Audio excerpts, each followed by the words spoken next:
एक चीता बहुत बड़ी मुसीबत में है। दो शेरनियां उसके इलाके में घुस आई हैं। सबसे बुरी बात यह है कि चीते का घोंसला बिल्कुल पास में ही है। शेरनी का वजन चीते से 3 गुना ज्यादा होता है, इसलिए वह उसे आसानी से कुचल सकती है। ऊपर से ये चीता माँ अपने बच्चों के साथ है। इस समय शेरनियां धीरे धीरे उसके घोंसले की तरफ बढ़ रही हैं। बच्चों की महक पाकर वे हमलावर और ज्यादा उत्साहित हो रही हैं। चीता माँ ने तुरंत अपने बच्चों को छिपा दिया और उन्हें सख्त हिदायत दी कि वे बिल्कुल भी आवाज न करें। उसने सोचा कि वह शेरनियों को घोंसले से दूर ले जाएगी, लेकिन घोंसले की जगह अब बस पता चलने ही वाली थी। शेरनियों ने चीते पर कोई ध्यान नहीं दिया और वे सीधे झाड़ियों के अंदर घुस गईं। चीता माँ बेहद घबरा गई। शेर से तेज दौड़ पाना ही उसकी इकलौती ताकत थी, लेकिन इस समय उसके बच्चे भारी खतरे में थे। उसे किसी भी तरह शेरनियों को वहां से भगाना ही था। अब शेरनियां घोंसले के बिल्कुल करीब पहुंच चुकी थी। चीते के बच्चों में खुद को बचाने की कोई ताकत नहीं होती, इसलिए आशंका थी कि शेरनियां उन्हें वहीं मार डालेंगी। मामला बिगड़ता देख चीता माँ ने खुद उन हमलावरों के करीब जाने का फैसला किया। उसने शेरनियों का ध्यान भटकाने के लिए अपनी जान का बहुत बड़ा जोखिम उठाया। अपने बच्चों को बचाने का चीते के पास यही एकमात्र रास्ता बचा था। इतने ताकतवर दुश्मन के सामने चीते के जीतने की कोई उम्मीद नहीं थी। वह तो बस यही चाहती थी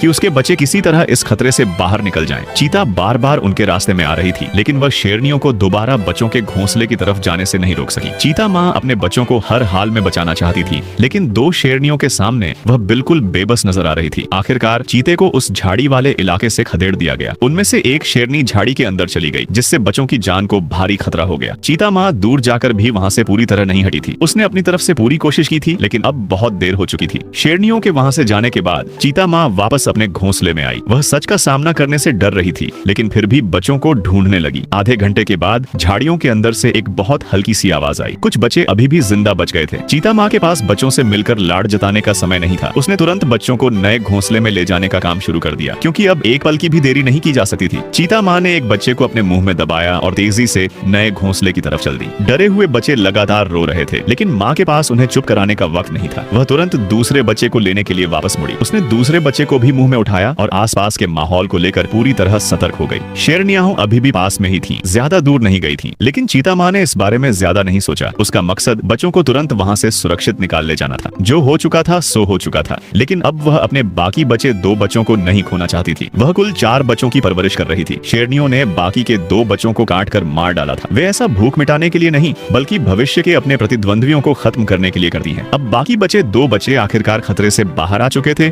और चीता माँ उन्हें लेकर दूर चली गई।